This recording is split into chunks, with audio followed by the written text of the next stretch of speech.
Sublimez votre intérieur avec nos collections uniques et élégantes. Chez Ibi Home, nous transformons vos espaces en véritables havres de confort et de convivialité. Découvrez notre collection exceptionnelle de meubles pensés pour chaque moment de votre vie. Des tables à manger conviviales, idéales pour rassembler famille et amis au salon haut de gamme, alliant élégance et confort, sans oublier nos chambres à coucher de qualité avec matelas offerts pour un repos parfait.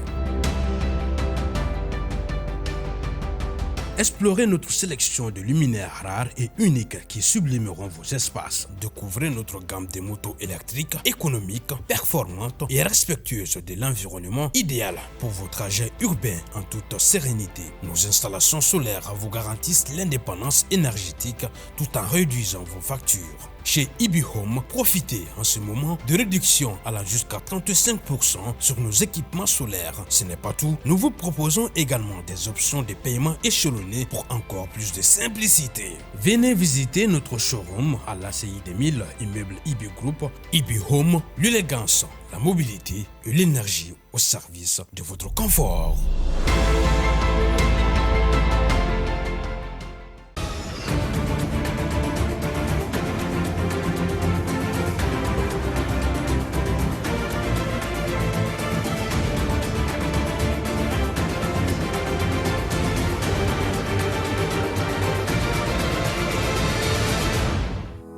Chirurgie cardiovasculaire ni o ye dusukun dayɛlɛli ye walasa k'a furakɛ ko ale tɛ gunu la ko ye Mali cardiologues bolo tuguni walasa ka misaliya jɔnjɔn jira aw la o ko la anw ka ɲininikɛlaw olu kɛra opération dɔ sere hôpital Mère Enfant Luxembourg la mun bɔra o ko la an bɛna olu yira aw la ni kunnafoniya ninnu senfɛ. Afro Basket Senior Angola 2025 Mali samata sɛgɛw olu ye bisimila minɛ faso Mali la ka kɛɲɛ ni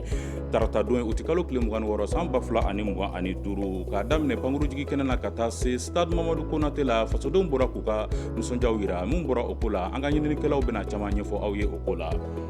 An balimaw nin de ye an ka kunnafoni bakurunbaw ye ka kɛɲɛ ni bi araba ye o ti kalo tile 27 san 2025 an bɛna min walawala aw ye nin sanda in na o kama an b'a fɔ ko aw bisimila Advance TV jabaraniso sanfɛla la tele min kɛlen don ka paraɲɛ caman bila ani tele tɔw ni ɲɔgɔn cɛ. I n'a fɔ an tun ye a fɔ aw ye cogo min na chirurgie cardiovasculaire ni o ye dusukun dayɛlɛli ye ka se k'a furakɛ ko ale tɛ gunula ko ye tuguni Mali dɔgɔtɔrɔw bolo.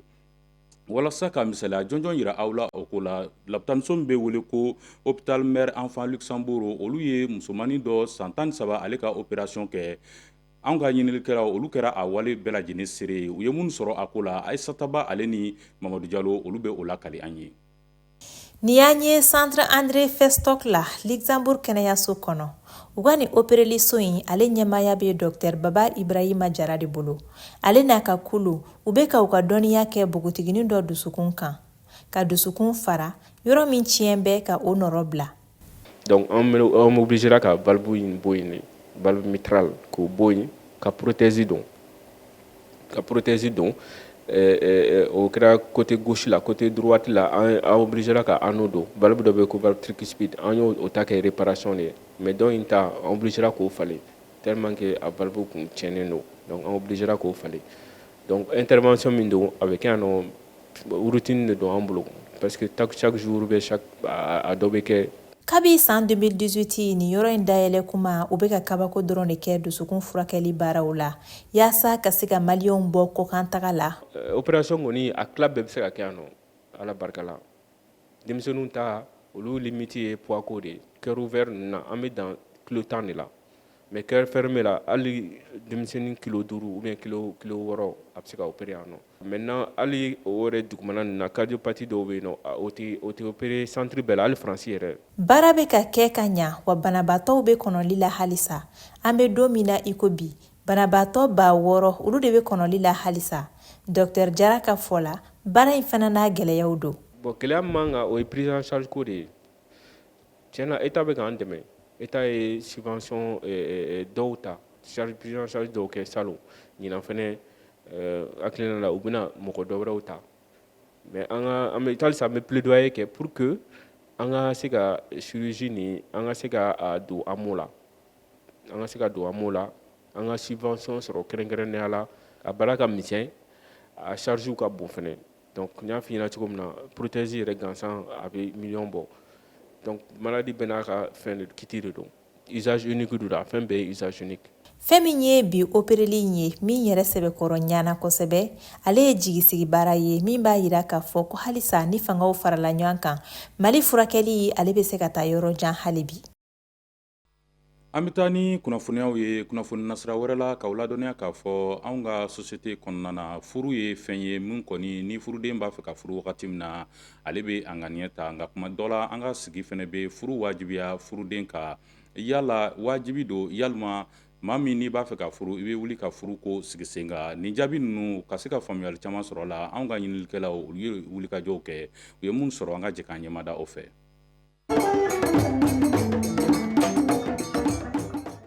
Anw ka sigi la n'a y'a sɔrɔ dɔw ka laɲini ye furu ye dɔw yɛrɛ bolo wajibi don sifinama caman bɛ yen mun kɔni ka yecogo la bɛɛ n'i ka furu kun don. Ne bɛ se ka mun fɔ mariage ko la bi ni pression b'a la ani envie b'a la. K'a laɲini ka furu ale ni sigida ka wajibiyali maa ka olu bɛ taa ni ɲɔgɔn ye wa kan ka dɔ k'a fɔ ni maa furula wajibi la a dɔn ko kuma caman na gɛlɛya bɛ bɔ o furu ninnu na wa k'a laɲini ka furu o fana ye fɛn min kɔni kan ka kɛ maa yɛrɛ ka laɲini ye k'a sɔrɔ maa wɛrɛ ma a wajibiya i kan. Ko caman bɛ yen nɔ u bɛ furu pression kama o tɛ fɛn wɛrɛ somɔgɔw ka pression b'i kan waati bɛɛ n'u ye a karisa e ma furu halisa e bɛ ka mun kɔnɔ e ma furu halisa e bɛ ka mun kɔnɔ e bɛ ɲɛna woloma de la ka sɔrɔ o tɛ i b'a sɔrɔ a tigi ka ambition ye fɛn dɔ a tigi ka yeta a bɛ ka fɛn dɔ de ɲini bari n'i ko k'i ni mɔgɔ ka furu i ko n'an ka sigi n'i ko n'an ka sigi ko n'an ka kɛlɛ donc o hukumu kɔnɔna na f'a k'a sɔrɔ i ni mɔgɔ de bɛ jɛ aw bɛ sigi de donc n'aw bɛ sigi la f'a k'a sɔrɔ aw ka yetaw ye kelen aw ka fɔtaw ye kelen aw ka mɛtaw ye kelen ye mais n'i nana ka don pression kɔnɔna na k'a fɔ n bɛ furu karisa ma ten tɛ ko dilan. Nin waati na maaw ka hakilina tɛ kelen ye ni sifinama in ka hakilina na waatiw yɛlɛmana kosɛbɛ wa o de bɛ kɛ sababu ye i b'a ye ko furu caman bɛ kɛ nin waati na furu yɛrɛ nege jati kama. Mais d'une part fana ye a waati sera fana parce que n'i kɔrɔbaya la i yɛrɛ b'a ye i bɛ baara la i bɛ s'i yɛrɛ kɔrɔ pourquoi pas i tɛ muso furu ka se ka i yɛrɛ ta k'i ka avenir préparer mais pour le moment ne bɛ ka kɛ jeune minnu bɛ ka muso furu sisan dɔrɔn a caman ye u bɛ s'u yɛrɛ kɔrɔ de n'i bɛ baara la dɔrɔn i bɛ se ka muso ta en charge i bɛ se k'i yɛrɛ ta en charge pourquoi pas i t'a furu. Bon pression ta ye kɔlɔkɔlɔ caman de bɛ yen par exemple dɔw bɛ u bɛ mariage kɛ parce que u tɔɲɔgɔnw bɛ ka furu voilà donc hali ni u ma prêt u bɛ don mariage la donc ni donna tant que i ma prêt kɔlɔkɔlɔ caman de b'a la. N'an ye nin bɛɛ ta k'a lajɛ an b'a ye k'a fɔ maaw kɔni ka hakilina tɛ kelen ye nin ko la dɔw bolo furu kɔni ye fɛn ye n'a ka di furuden ye i bɛ furu dɔw yɛrɛ ka yecogo la furu kɔni ye wajibi ye wa nin ɲininkali kɔni o tɛ ban furu kɔni kɔnɔna na nin waati ninnu na.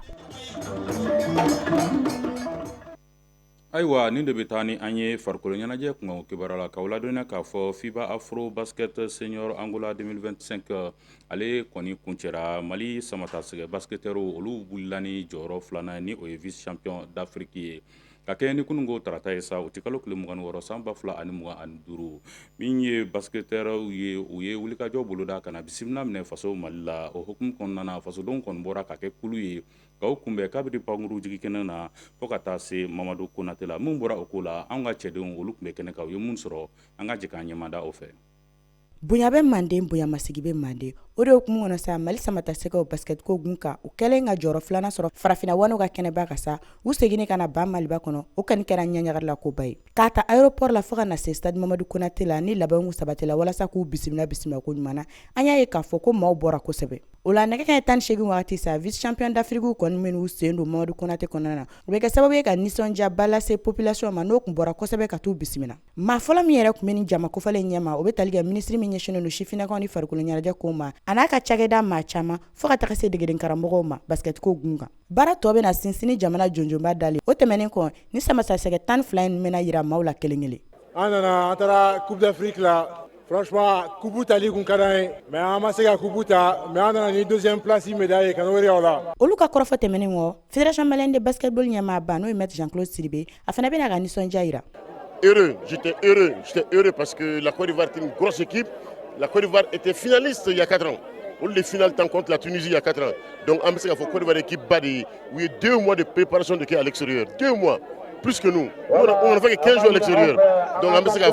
Côte d'Ivoire Chili qui a fait badi en bolo. Olu ka kɔrɔfɔ tɛmɛnen kɔ an y'an ka kuma galamani tɛngu ministre min ɲɛsinnen don farikolo ɲɛnajɛ ni sifinnakaw ka kow ma a fana ye hakilina ta di. U bɔra u ka jamana de wa u y'o jamana kunna wolo u nan'u la jamana fana b'a yiri la n'i ye jamana kunna wolo cogo o cogo y'a kɛ sira o sira fɛ n'i nana jamana b'a dɔn i ye bi jamana fana y'a dɔn u ye ko tiɲɛna u nisɔndiyalen d'u la donc olu la u nana u ye k'a f'u ye dɔrɔn ko vraiment u ni ce u ka baara la. San 1972 tɛmɛnen kɔ ni Mali kun ye jɔyɔrɔ 3nan sɔrɔ sa an bɛ se k'a fɔ ko ni basketteur ninnu kɔni filɛ ka Mali tariku sinsin kosɛbɛ basket kunda ka da kan nin bɛ k'a siɲɛ fɔlɔ ye Mali ka kɛ jɔyɔrɔ 2nan ye farafinna gun kan nin b'a yira k'a fɔ don n'a nataw la an bɛ se k'an jigiya k'a fɔ Mali bɛna taa jɔyɔrɔ fɔlɔ yɛrɛ ɲini n'o ye jonjonba ye.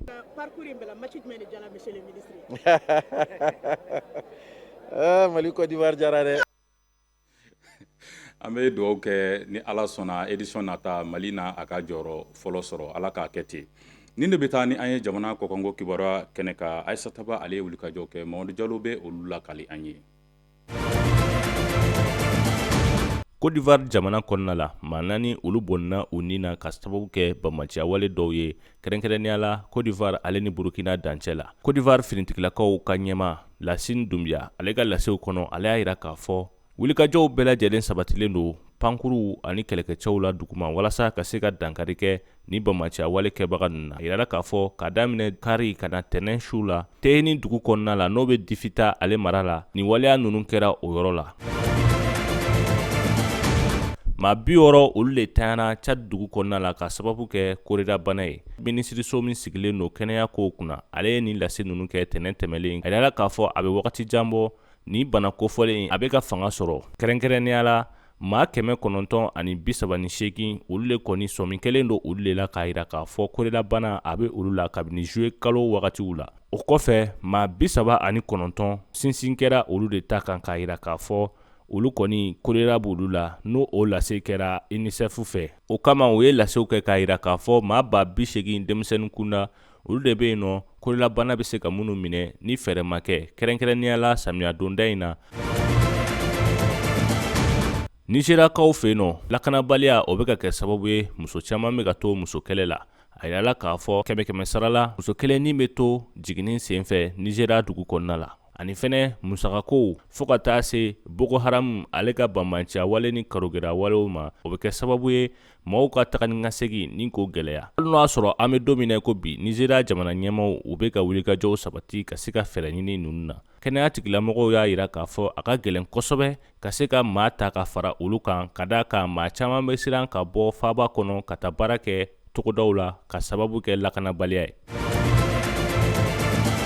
Libi ale kɔgɔji sanfɛla la SOS Méditerranée olu ka baton dɔ bɛ yen nɔ n'ale bɛ dɛmɛ don tungarankew ma. Libi finitigilakaw minnu bɛ kɔgɔji sanfɛ ka se ka jateminɛ kɛ ani lakana sabatili la olu karila ɲɔgɔn na. U y'a yira k'a fɔ maa kɔni ni ma to nin kɛlɛ ninnu senfɛ hukumu kɔnɔ Libi finitigilakaw minnu bɛ kɔgɔji sanfɛ olu kɔni bɛ baarabaw la sisan nɔ walasa ka se k'u ka jijaw an'u ka cɛsiriw bonya lakana sira kan walasa ka se ka dankari kɛ maa minnu bɛ taa kɔgɔji sanfɛ tunga la ni ka olu bali.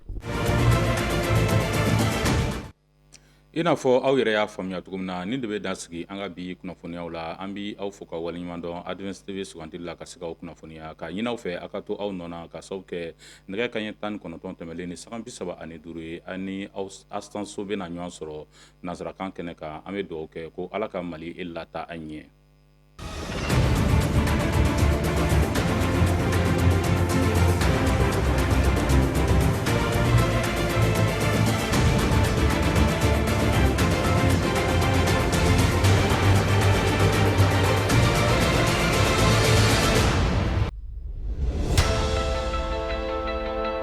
Sublimez votre intérieur avec nos collections uniques et élégantes.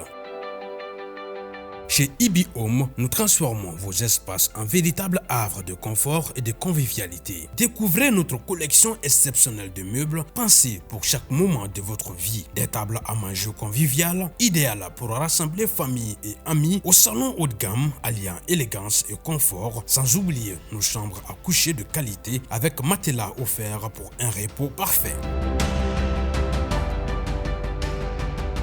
Explorez notre sélection de luminaires rares et uniques qui sublimeront vos espaces. Découvrez notre gamme de motos électriques, économiques, performantes et respectueuses de l'environnement, idéales pour vos trajets urbains en toute sérénité. Nos installations solaires vous garantissent l'indépendance énergétique tout en réduisant vos factures. Chez Ibi Home, profitez en ce moment de réductions allant jusqu'à 35% sur nos équipements solaires. Ce n'est pas tout, nous vous proposons également des options de paiement échelonnées pour encore plus de simplicité. Venez visiter notre showroom à l'ACI 2000, immeuble Ibi Group. Ibi Home, l'élégance, la mobilité et l'énergie au service de votre confort.